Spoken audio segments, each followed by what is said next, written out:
One. Hello, I am Hillary Price, and I am the general music teacher at Woodville Heights Elementary School in Jackson, Mississippi. And I have created this short little introductory video to playing the recorder and also looking at how the recorder is used as a tool for beginning music literacy. So this again is just a very short little video. Hope you enjoy it. Here we go. First, just a little background about the recorder. The recorder is one of the oldest instruments that is still in use today. Was originally developed around 1400. It is part of the woodwind family. So when you think about flutes and clarinets, you can go ahead and throw the recorder into that group. The recorder family consists of 4 different instruments. There is a bass recorder, a tenor recorder, an alto recorder, and a soprano recorder.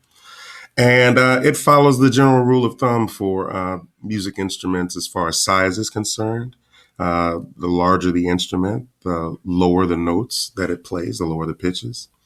The smaller the instrument, then the higher the pitches. So according to this family, the soprano recorder is going to be the recorder that plays the highest pitches, and is actually the one that we use in general music classrooms today.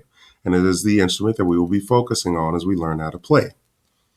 So we're going to meet the soprano recorder. And before we get started on actually playing, let's just get some understanding about how it's played. And there are really 4 simple steps that you can follow that will help you become a recorder player.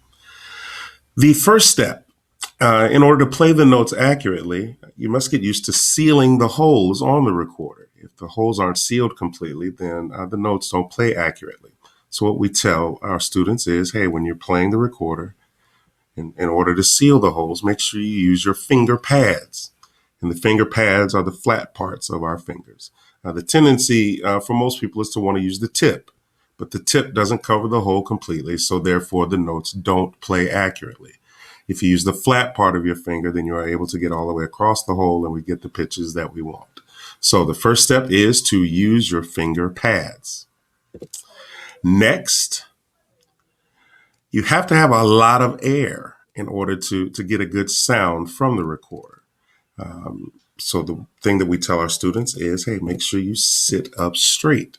When you sit over, or you don't sit as tall as you can, you end up crunching your lungs and you're not able to get as much air as is necessary in order to play the instrument.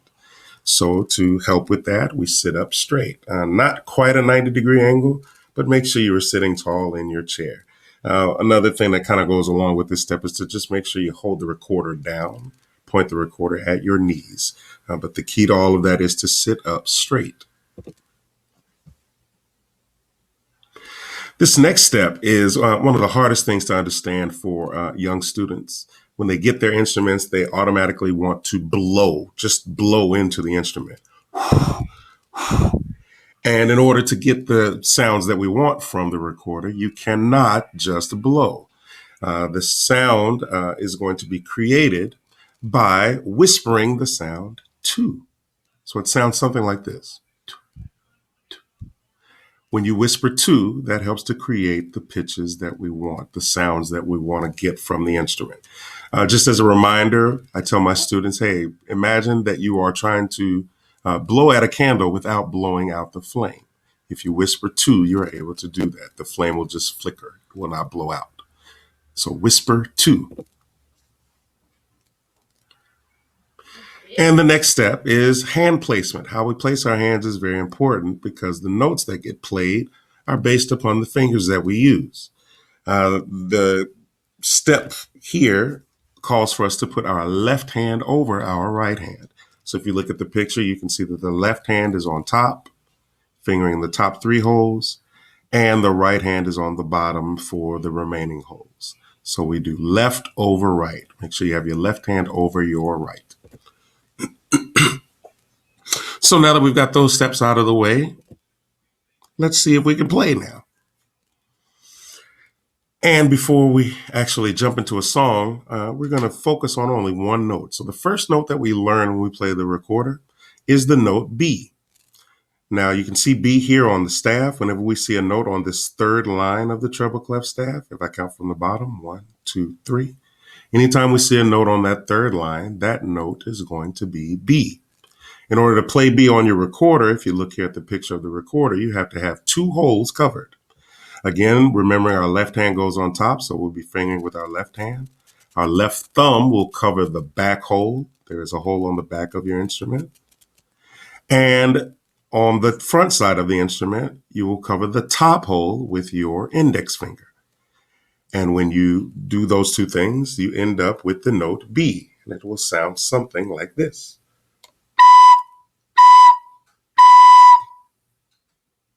So that is how we play B. And that is the first note we are going to use in order to play a song. So our first song, if you notice, it's all quarter notes, so it's pretty simple to follow. For my beginning students, my younger students, I tell them, hey, just make sure you see where these symbols show up. These are our quarter rests, and that means we're not going to play when we see them. So straight quarter notes, 4 beats per measure. Whenever we see a quarter note, we don't play. So let's see how we handle this. We're going to play along to the track.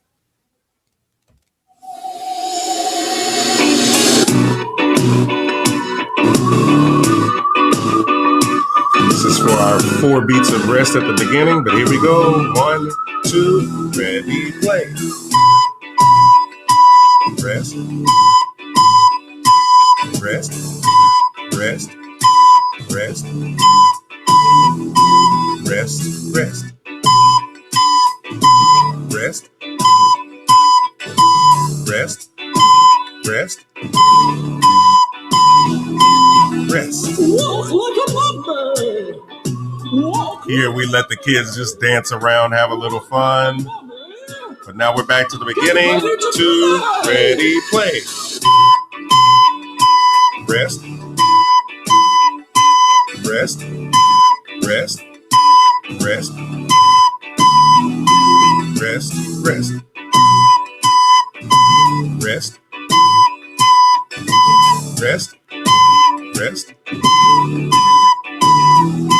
rest. Walk like a mummy. Walk like a mummy. Walk like a mummy.